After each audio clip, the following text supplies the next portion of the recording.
नमस्कार सर्वांना. आज श्रावण सोमवार आहे. पहिल्या श्रावण सोमवारच्या सर्वांना हार्दिक शुभेच्छा. आज आपण कुठल्या कुठल्या मंदिरात जाणार आहे ते मला कमेंटमध्ये सांगा. मी पण आज श्रावण सोमवारचे आमच्या इथे खूप महादेवाचे मंदिर आहेत. मी पण त्यापैकी एक महादेवाच्या मंदिरात जाणार आहे. ते आता कुठल्या मंदिरात जाणार आहे ते मला पण नाही सांगता यायचं, कारण की आमच्याकडं पाऊस आणि चिखल खूप असल्यामुळे.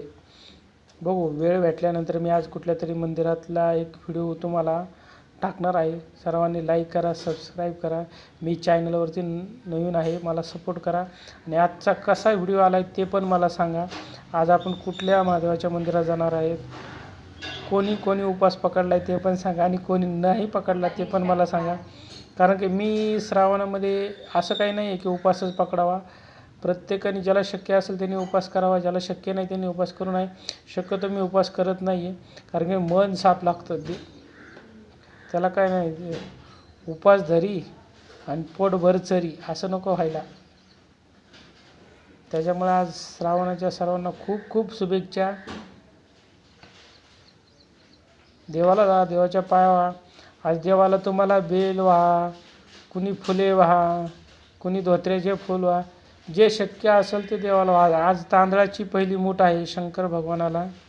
कुणी दूध घालू शकता, कुणी पाणी घालू शकता. दूध जर घालायचे असेल तर 1.25 लिटर दूध घाला. पाणी घालायचे असेल आणि दान करायचं असेल तर 1.25 किलो तांदूळ दान करा भगवंताला. आणि ज्यावेळी शंकर भगवानाला शक्य असेल तर शंकराचं आवडतं फुल सांग बरं का. शंकर भगवानाला वाहताना बेलाची पाने असेल तर 3 पानं, 5 पानं, 7 पानं, 11 पानं, 21 पानं फुलाला लावायचे. आणि धोत्र्याचं फूल जर असेल तर धोत्र्याच्या फुलाचं महत्त्व इतकं आहे की त्या फुलाचं वजन जेवढं भरतं तेवढं 21 वेळेस ओम नमः शिवाय किंवा 11 वेळेस ओम नमः शिवाय म्हणून देवाला वाहिल्यानंतर त्या फुलाचं वजन जेवढं भरतं तेवढं सोनं वाहिल्यासारखं. आणि भगवान शंकराला धोत्र्याचं फूल खूप अत्यंत प्रिय आहे. मी आज एक मंदिरात गेल्यानंतर शक्यतो बेल मिळतो व ते पाहणार आहे. आणि बेल मिळाल्यानंतर मी शंकर भगवानाला बेल वाहणार आहे. तुमच्यासाठी व्हिडिओ खास सोडणार आहे. बोला ओम नमः शिवाय, हर हर महादेवा, शंभो शिवा भगवाना. आज पहिला श्रावण सोमवार आहे.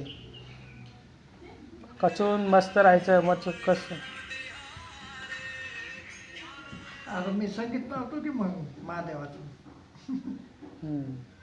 ओम नमः शिवाय, ओम नमः शिवाय.